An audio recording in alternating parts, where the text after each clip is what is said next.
Good evening friends, કેમ છો? મજામાં ને? જય શ્રી કૃષ્ણ, જય માતાજી, જય દ્વારકાધીશ, જય સ્વામિનારાયણ. તો જો આપણે અત્યારે રાતના 9 વાગ્યા છે અને નાનાજી ને બધા બેઠા છે. બીજું કોણ કોણ બેઠું છે ને એ પણ તમને દેખાડું અને સ્કીપ કરતા નહીં, કારણ કે આજના વિડીયોમાં તમને બહુ બધું જાણવા જેવું મળવાનું છે, એટલે સ્કીપ કરતા નહીં, કન્ટિન્યુ રાખજો. અહીંયા નાનાજી બેઠા છે.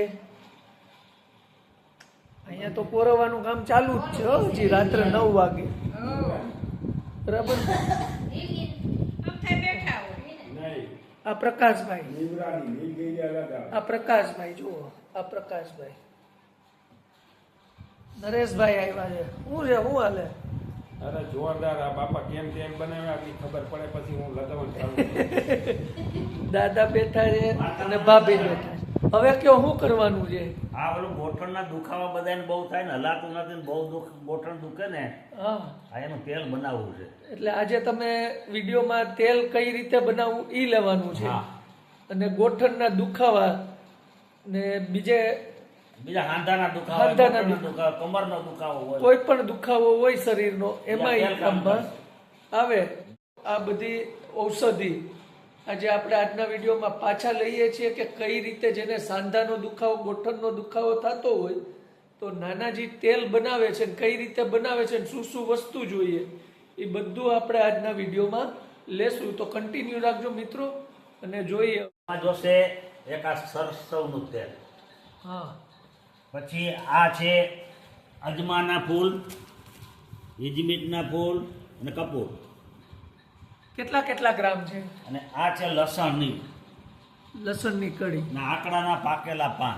આકડાના પાકેલા પાન. એ તો તમારે તેલનો ક્વોન્ટિટી કેટલી બનાવી એની ઉપર આધાર રાખે, વસ્તુ કેટલી જોઈએ. અત્યારે આપણે કેટલું બનાવીએ? આપણે આ છે ને આની અડધી બોટલ બનાવવાનું છે. આ બોટલ બનાવવાની છે, એની અંદર આ 10-10 ગ્રામ બધું લીધું છે.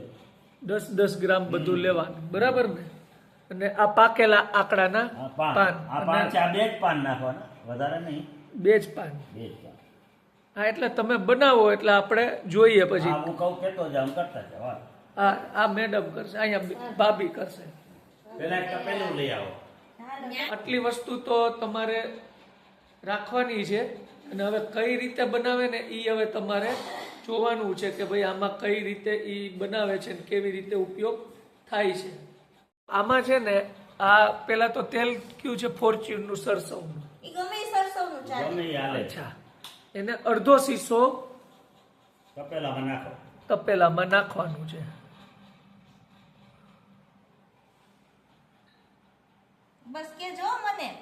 અડધો શીશો તારે જોવાનું. બસ, હજી નથી થયો. હજી નાખ. અરે નાખ ને, એટલે તેલે કાંઈ નહીં થાય. પડ્યું ધકાવ. નાના નાના ટુકડા કરો. આકડાના પાનના નાના ટુકડા કરવાના છે અને એમાં નાખી દો. હાવ આવી રીતે પત્તા કરવાના, પત્તીઓ કરવાની. એટલે કરવામાં આવું જાય બધું.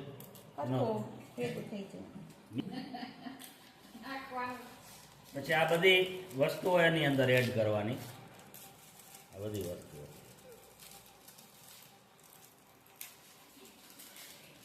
નરેશભાઈ પણ જોવે છે એટલે એ શીખી લે. આ બધી વસ્તુ એડ ધીમે ધીમે આરામથી. આ બધી જે વસ્તુ છે એ બધી એમાં નાખી દેવાની. આપણે અત્યારે આમાં 10-10 ગ્રામ વસ્તુ લીધી છે.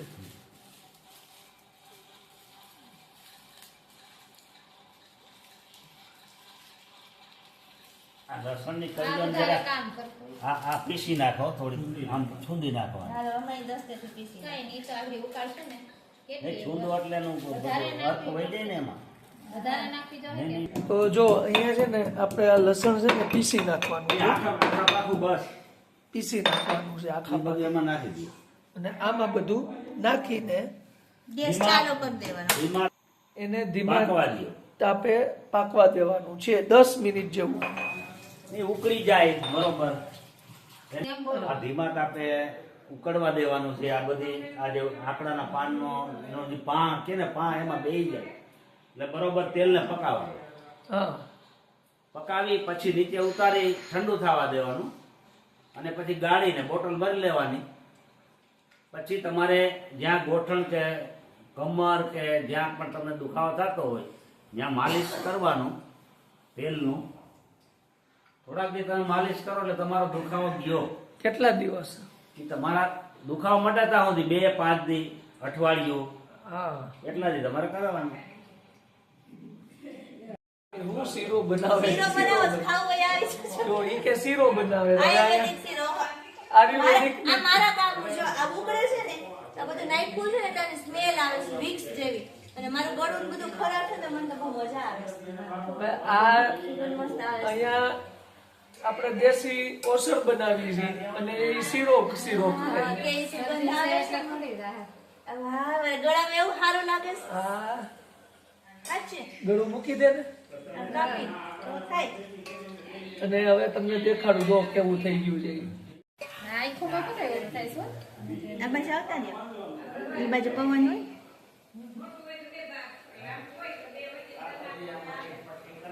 આ વિક્સ જેવી સુગંધ આવે છે ને હા, એ તો કહો વિક્સ જેવી જ સુગંધ આવે. આ ભાભીના પગ દુખે ને એટલે એને હાથ દુખે છે તમારે હાથ જેમ. દુખે હાથ દુખે છે ને એટલે મટી જાય. મટી જાય હવે જો આ તો જો પણ થોડી સ્ટ્રોંગ થઈ ગયા પાસે ગઈ ને એમાં. હા, ને આંખોમાં અહીંયા હવે આંખો નહીં પડવાની. ગયું હવે ઓરને ઉકળી ગયા પાણી કડક થઈ ગયા છે. ઉકળી ગયો પણ ફૂલ ઉકાળી નાખ્યું છે જો ચલો બંધ કરી દો. અને મસ્ત વિક્સ જેવી જ સુગંધ આવે છે. ઓલા રૂમમાં લઈ જાઓ ચલો પંખા ને ચાલો ફરશે ત્યારે હા. ઠંડુ હોય ને. હવે ઠંડુ પાડવાનું. આ દવા બની ગઈ છે હવે એને પણ પંખો આવે. અહીંયા જો અહીંયા જમાવટ કરી છે આ બેઠા બેઠા શરદી, ઉધરસ બધું વહી જાય. કારણ કે મને ગળામાં હાથ ના પડવા. ટ્રીટમેન્ટના બધું આવ્યું ને દાદાએ કીધું છે કેમ તેલે તો રોવડાઈ દીધા. હે ઓલું બહુ ગરમ હતું ને ભાભી જો બધાય રોવા માંડ્યા. શરદી વહી જાય તમારી, શરદી વહી જાય.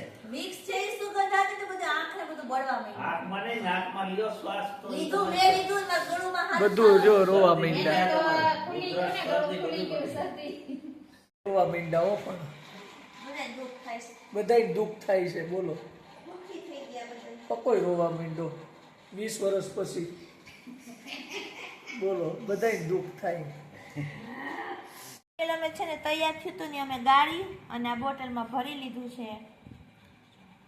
હવે લગાવવા માંડજો એટલે બધું સારું થઈ જાય આ દુખાવો. લગાડી નાખ્યું જો જો આ લઈ તો તાજે તાજું તેલ લગાડવાનું ચાલુ કરી દીધું છે. માલિશ કરી નાખવાનું હા હાથ બાદ દુખતો હોય ને માલિશ કરવાનું કા થઈ જાય હા. રેડી ને હવે એ 10 મિનિટમાં નો રેડી થાય આ કઈ ઓલું આ જાદુ થોડું જ કા તેલ નથી. જાદુ તેલ નથી જાદુઈ તેલ તે તરત સારું થઈ જાય. અઠવાડિયું 10 દી લગાડો તો ઈ તમને effect થાય. હા દેશી ઓસળ છે આ દેશી ઓસળ લાંબા ટાઈમે બધાય બેઠા છે. આ જાડું તેલ નથી, પતલું તેલ. પતલું તેલ છે પતલું. હા એવું તેલ બનાવી દીધું છે. મિત્રો હવે મસ્ત એટલે મસ્ત તેલ બની ગયું છે ને હાથમાં થોડુંક રાહત જેવું લાગે છે. તમે લગાવ્યું હતું ને હા અને હવે બધા સુવાની તૈયારી કરે છે બરાબર ને. હવે સુઈ જાવ ગોદડા બે ઓઢી. 2 ગોદડા તમારે જોઈએ અમારે તો નથી. મારે તો જોઈ મારે 3 જોઈ તો ત્રણ લઈ લેજો ઓઢી હુઈ 4 જાઓ. જોઈ સવાર થાય વેલી 4 જોઈ 5 લઈ લેજો. જો તો મિત્રો આવી રીતે તમે પણ ટ્રાય કરજો ઘરે તેલ બનાવવાની અને અને મજા આવશે હો આમાં. મજા આવે રાહત એકદમ થઈ જાય. રાહત થઈ જશે. એમાં બધું ગરમ લાગે ને એવી જ વસ્તુ છે.